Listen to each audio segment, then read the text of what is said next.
Hello dear student, welcome to my channel inside NCERT. मैं आज आप लोग को क्लास 11 के चैप्टर 2 बायोलॉजिकल क्लासिफिकेशन पढ़ाऊंगी। तो चलिए आप सब लोग अपने सामने अपना एनसीईआरटी बुक ओपन कर लीजिए और हम लोग लाइन बाय लाइन हर एक पॉइंट को समझते हुए चलेंगे। तो इस चैप्टर में हम लोग क्या क्या पढ़ेंगे? इस चैप्टर में हमें पढ़ना है किंगडम मोनेरा के बारे में। देखिए, इस चैप्टर में हमें पढ़ना है किंगडम मोनेरा के बारे में, किंगडम प्रोटिस्टा के बारे में, किंगडम फंगी के बारे में, किंगडम प्लांटी और किंगडम एनिमिलिया और वायरस, वेरॉइड एंड लाइकेंस के बारे में हम इस चैप्टर में पढ़ेंगे। तो चलिए इसमें क्या लिखा है पहले ये देखते हैं। तो सबसे पहले क्या हुआ? Since the dawn of civilization, there have been many attempts to classify living organisms. It was done instinctively, not using criteria that were scientific but born out of a need to use organism for our own use for food, shelter and clothing. बहुत बार living organisms को classify करने की मतलब कोशिश की गई, लेकिन it was done instinctively, not using criteria that were scientific but born out of need to use organisms for our own use for food, shelter and clothing. लेकिन क्या हुआ? हम अपने स्वयं के जो अलग अलग यूजेस होते हैं फूड, शेल्टर और क्लॉथिंग के आधार पर ही उन्हें क्लासिफाई कर पाए, उन्हें कोई साइंटिफिकली क्लासिफाई नहीं कर पाया। सबसे पहले कौन इसको साइंटिफिकली क्लासिफाई किए? एरिस्टोटल ने। ये मेन पॉइंट है। इसमें बोला गया है कि सबसे पहले जो एरिस्टोटल थे उन्होंने साइंटिफिकली इस लिविंग ऑर्गेनिजम्स को क्लासिफाई किया।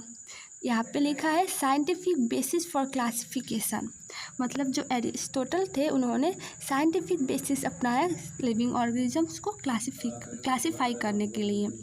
ही use simple morphological characters to classify plants into trees. इन्होंने बहुत ही सिंपल मॉर्फोलॉजिकल कैरेक्टर्स को लिए अपनाए, किसको क्लासिफाई करने के लिए? प्लांट और ट्रीज को प्लांट को क्लासिफाई करने के लिए बहुत ही सिंपल मॉर्फोलॉजी लिए। प्लांट्स को किन पार्ट में क्लासिफाई किए? प्लांट्स को 3 काइंड ऑफ प्लांट्स में क्लासिफाई किए, 3 भागों में क्लासिफाई किए। पहला है ट्रीज, दूसरा श्रब्स, तीसरा है हर्ब्स। उन्होंने प्लांट्स को 3 पार्ट में क्लासिफाई किए। आप लोगों को तो पता ही होगा, जो ट्रीज होता है उनमें लकड़ियाँ होती है। श्रब जैसे कि रोज प्लांट, इनमें लकड़ियाँ होती है लेकिन झाड़ी टाइप का होता है, बड़े बड़े भी होते हैं लेकिन ट्री जैसा बड़ा नहीं होता, मीडियम साइज़ का होता है, उन्हें श्रब्स बोलते हैं।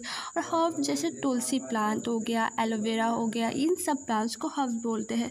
तो ये सब हो गया हर्ब्स। इस छोटे छोटे पौधों के आधार पर इन्होंने पौधे को 3 भागों में बांटा, लेकिन और उन्होंने एनिमल्स को भी डिवाइड किए हैं। He also divide animals into 2 groups. कौन कौन सा? which had red blood cells, those that did not had red blood cells.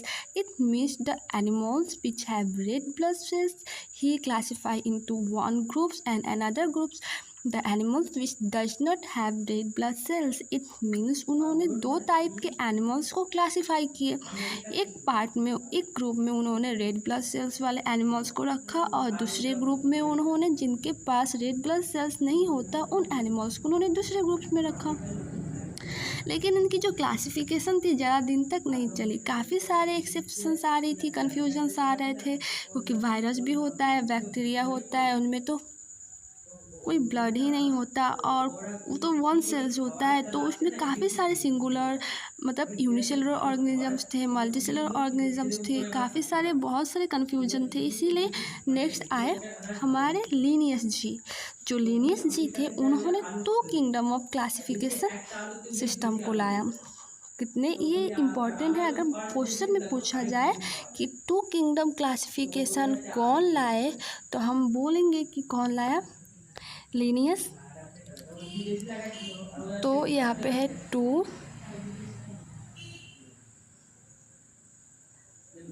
Kingdom. जो क्लासिफिकेशन था वो कौन लाया? ये लीनियस। तो इस बात को हमेशा याद रखिएगा कि 2 किंगडम का जो क्लासिफिकेशन था वो सबसे पहले मतलब फर्स्ट ही थे। तो उन्होंने लाया कौन कौन से किंगडम थे इसमें? एक था प्लांटी और दूसरा था एनिमिलिया किंगडम। इसमें क्या क्या इंक्लूड था? सारे प्लांट्स को उठा के उन्होंने प्लांटी में रख दिया और सारे एनिमल्स को उठा के उन्होंने एनिमिलिया में लिया। लो भाई, फिर हो गई कन्फ्यूजन यहाँ पे। इसमें बोला गया उन्होंने तो यूकैरियोट्स और प्रोकैरियोट्स में कोई डिस्टिंग्विश किया ही नहीं, कोई डिफरेंस बताया ही नहीं कि कौन सा प्रोकैरियोट्स है कौन सा यूकैरियोट्स है। बस उन्होंने सारे प्लांट्स को उठा के प्लांटी में रख दिए और सारे एनिमल्स को उठा के एनिमिलिया में रख दिए। ना ही बताया कि यूकैरियोट्स क्या होता है, प्रोकैरियोट्स क्या होता है। इतने बड़े बड़े डिफरेंसेस होते हैं। ना ही उन्होंने इसके बारे में कुछ बताया कि यूनिसेलुलर ऑर्गेनिजम्स को किस ग्रुप में रखा जाए, मल्टीसेलुलर ऑर्गेनिजम्स को किस ग्रुप में रखा जाए। और ना ही उन्होंने ये बताया कि फोटोसिंथेसिस को अलग ग्रुप में रखा जाएगा कि नहीं, एक ही में। इसके बारे में कोई भी डिफरेंसेस उन्होंने नहीं बताया। नॉन फोटोसिंथेटिक, फोटोसिंथेटिक, सारे चीज़ों को उठा के उन्होंने एक ही में रख दिया। हो गई फिर से गड़बड़। तो यहाँ पे उन्होंने इसकी जो क्लासिफिकेशन थी ये भी ज़्यादा दिन तक नहीं चली और फिर सारी चीज़ें हो गई ख़त्म। नेक्स्ट देखते हैं क्या हुआ। यहाँ पे फिर दिया गया है classification of organisms into plants animals was easily done and was easy to understand, but a large number of organisms did not fall into either category. Hence, the two kingdom classification used to for long time was found inadequate. Classification जो होता है organisms का वो क्यों किया जाता है? पहली बात, ऑर्गेनिजम्स की क्लासिफिकेशन क्यों की जाती है?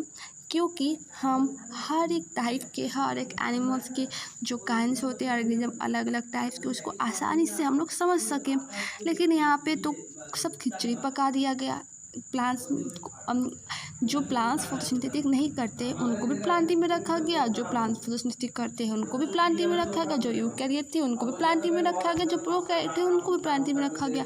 कुछ समझाया ही नहीं गया। एनिमल्स में भी वही काम किया गया। तो इसमें तो हो गई ना गड़बड़। कार्टिलेजिनस होता है, कॉर्डेटा, नॉन कॉर्डेटा, कितने टाइप्स के एनिमल्स होते हैं, सारे को उठा के उन्होंने एनिमल्स में रख दिया। इसीलिए इसको ज़्यादा देर तक मतलब सही नहीं माना गया, इसलिए इसको इनएडिक्वेट बोला गया। मतलब ये सारी शर्तों पे सही नहीं खरा उतरा, इसीलिए इसको भी छोड़ दिया गया। अगला क्या था? अगला लिखा गया कि beside gross morphology a need was also felt for including other characteristics like cell structure, nature of wall, mode of nutrition, habitat, method of reproduction, evolution relationship etc। मतलब उसके बाद वो जब बहुत ही बड़ी मात्रा में मॉर्फोलॉजी हुई, मतलब कैरेक्टर्स को देखा गया, तो उसमें देखा गया कि जब किसी मॉर्फोलॉजी मतलब बॉडी के अंदर के स्ट्रक्चर्स को पता लगाया गया, तो उसमें क्या पता लगा कि सेल स्ट्रक्चर भी सारी ऑर्गेनिजम्स की डिफरेंस होता है। वॉल्स, किसी में वॉल्स की काइटिन की बनी होती है, किसी में सेलुलोज की बनी होती है। अलग अलग टाइप के सेल वॉल्स होते हैं। मोड ऑफ न्यूट्रिशन भी अलग अलग टाइप के होते हैं। ऑट्रॉफिक होता है, हेटरोट्रॉफिक होता है। हैबिटेट भी अलग अलग होता है, कोई वाटर में रहता है, कोई लैंड पे रहता है, कोई फॉरेस्ट में रहता है। मेथड्स ऑफ रिप्रोडक्शन भी अलग अलग होता है, किसी का एसेक्सुअल होता है, किसी का सेक्सुअल होता है।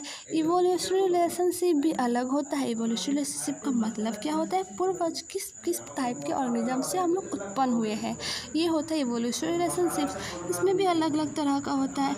इतने सारे डिफरेंसेस क्लासीफाई करना तो ज़रूरी था ना, जब मॉर्फोलॉजी का मतलब ही होता है ना कि बॉडी के अंदर के स्ट्रक्चर्स को जब पता लगाया गया। तो आगे क्या हुआ ये देखते हैं।